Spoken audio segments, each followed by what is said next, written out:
बात उस समय की है जब इंसानों को पंछियों की तरह आसमान में उड़ने का सपना हुआ करता था, लेकिन बदलते समय के साथ विज्ञान का विकास हुआ और इंसानों का आसमान में उड़ने का सपना भी पूरा हुआ। तो आज की इस वीडियो में हम बात करने वाले हैं इंसानों के आसमान में उड़ने की कहानी।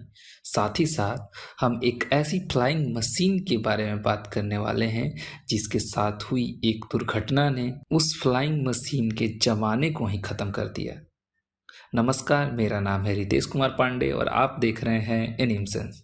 तो इस सफ़र की शुरुआत होती है 19वीं शताब्दी से, जब 1852 में हेनरी गिब्सफोर्ड ने हवा में उड़ने वाली पहली मशीन बनाई। मशीन के ऊपरी हिस्से में एक बहुत बड़ा गुब्बारा था जिसमें हाइड्रोजन या हीलियम गैस भरी होती थी जो इसे लिफ्ट प्रोवाइड कराती थी, यानी कि गुब्बारा मशीन को ऊपर की ओर ले जाता था। एक्चुअली क्या होता है कि हाइड्रोजन और हीलियम गैसें हवा से हल्की होती हैं, इसीलिए वो हवा में ऊपर की ओर जाना चाहती। और उस मशीन के निचले हिस्से में एक स्टीम इंजन हुआ करता था।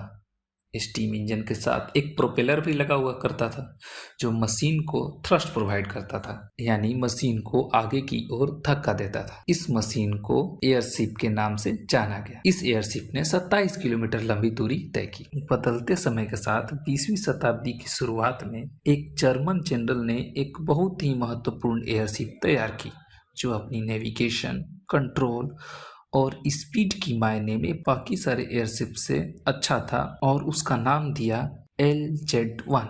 मेरे कहने का मतलब कि दुनिया में और भी देशों में बहुत सारे एयरशिप्स बन रहे थे, लेकिन उस सदी का सबसे बेहतरीन जर्मनी में ही बनाया गया। साथ ही साथ इस जनरल ने यानी कि फर्डिनांड वॉन जेपलिन ने एक कंपनी की भी स्थापना की जिसका नाम था जेपलिन्स, और इस कंपनी ने जो भी एयरशिप बनाए उनका मॉडल यूं ही करके आता रहा, जैसे LZ-1, LZ-2, LZ-3, LZ-4 यूं ही। जब वर्ल्ड वार 1 चालू हुआ तो इन एयरशिप का प्रयोग एयर बॉम्बर्स की तरह होने लगा, क्योंकि इन एयरशिप के पास ज़्यादा लोड उठाने की क्षमता होती थी। इन एयरशिप को बॉम्बर की तरह इस्तेमाल करने में इटली, फ्रांस और जर्मनी सबसे आगे थे। जैसा कि आप जर्मन एयरशिप को पोलैंड के वॉर्सो पर बम गिराते हुए देख सकते हैं। वैसे तो इनका निशाना सटीक नहीं था, फिर भी ये मॉन्स्टर जैसे दिखने वाले एयरशिप आम नागरिकों के दिल में डर बहुत ज्यादा पैदा करते थे। बीतते समय के साथ एयरशिप में बहुत बदलाव हुआ। जब साल 1936 आया तो जेपलिन कंपनी ने अभी तक का सबसे बेहतरीन एयरशिप बनाया जिसका नाम था LZ-129 हिडेनबर्ग। कितना बेहतरीन था आप यूं समझ सकते हैं कि हिडेनबर्ग में 2 डेक थे, अगर आप आम भाषा में कहें तो 2 फ्लोर थे। ऊपर वाला फ्लोर जिसका नाम डेक ए था उस पर स्मॉल क्वार्टर्स, बड़े बड़े रूम, डाइनिंग हॉल, लॉन्ज और राइटिंग रूम थे। इन रूम्स की एक दीवार पर खूबसूरत पेंटिंग थी तो दूसरी ओर बड़े बड़े ग्लास लगे हुए थे ताकि यात्री आराम से जमीन का नज़ारा ले सके। लोअर डेक यानी कि बी डेक पे वॉशरूम, स्मोकिंग रूम जो कि बहुत ही डेंजरस था लेकिन टेक्नोलॉजी का यूज करके इसको भी बनाया गया था, और क्रू के लिए मेस था। अगर हिडेनबर्ग की साइज की बात करें तो उसका लेंथ 245 मीटर, जो आज के बोइंग 747 के 3 गुने के बराबर और टाइटैनिक से मात्र 80 फीट ही छोटा था। शुरुआत में हिडेनबर्ग में हीलियम गैस को एज ए लिफ्टिंग गैस के तौर पर प्रयोग किया जाना था, पर हीलियम गैस बहुत मुश्किल से मिलती है, तो जर्मनी ने हीलियम गैस को अमेरिका से इंपोर्ट करने का प्लान बनाया था, लेकिन अमेरिका ने हीलियम गैस के इंपोर्ट पर बैन लगा दिया क्योंकि अमेरिका अपने यहाँ प्रोडक्शन होने वाले हीलियम गैस को अपने यहाँ बनने वाले एयरशिप्स के लिए बचा के रखना चाहता था। एक्चुअली क्या है कि हाइड्रोजन गैस बहुत ही फ्लेमेबल होती है जबकि हीलियम गैस एक इनर्ट गैस है, तो पैसेंजर की सेफ्टी को ध्यान में रखते हुए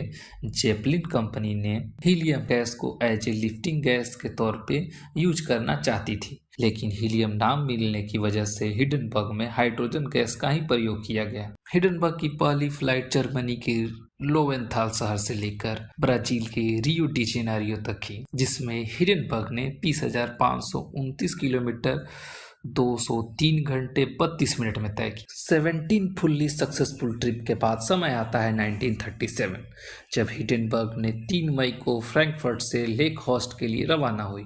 6 मई को हिडेनबर्ग लेक हॉस्ट पहुंची, पर खराब वेदर होने के कारण लेक हॉस्ट के ऊपर ही उसे चक्कर लगाना पड़ा। शाम के 7 बजे हिडेनबर्ग को लैंडिंग की परमिशन मिली।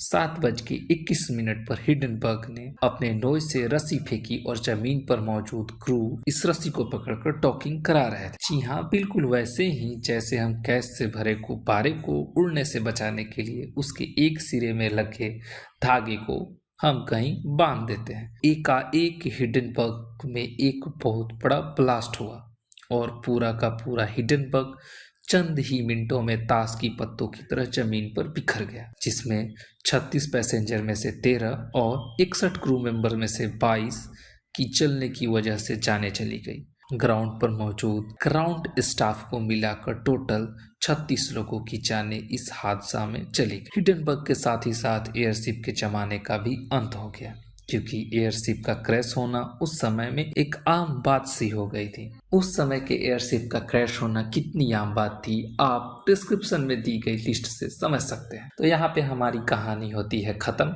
हमारा अक्सर टारगेट रहता है कि हम अपनी वीडियोज को 5 मिनट से कम ही रखें, लेकिन शॉर्ट्स वीडियो के ज़माने में ये वीडियो थोड़ी सी लंबी हो गई है, क्योंकि मैं समझ रहा था कि कुछ मुद्दों को छोड़ देना इस वीडियो के साथ नाइंसाफ़ी होगी। तो हमें उम्मीद है कि आपको यह हमारा वीडियो बिल्कुल ही पसंद आया होगा। तो कृपया करके अपनी पसंद लाइक, शेयर और सब्सक्राइब करके ज़रूर जाहिर करें। धन्यवाद।